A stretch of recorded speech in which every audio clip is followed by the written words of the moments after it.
বন্ধুরা, আজকে আপনাদের স্কুটি স্কুটি এবং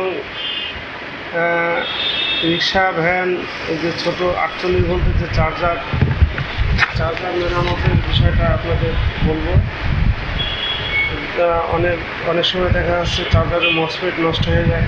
মসফেট যদি আপনারা সেম নাম্বার খুঁজে পান, সেম নাম্বার লাগালে মসফেট লাগালে আবার বোঝায় ভালো অরিজিনালের মতন হয়। যদি আপনারা মসফেট যদি না পান, সেক্ষেত্রে মার্কেটে অ্যাভেলেবেল আমাদের এখানে আপনার তেল সার্কিট বলে, তেল সার্কিট লাগাইতে পারেন। তেল সার্কিট লাগাইলেও সুন্দরভাবে হয়। এটা আবার ভোল্টেজ কম বেশি করা যায়।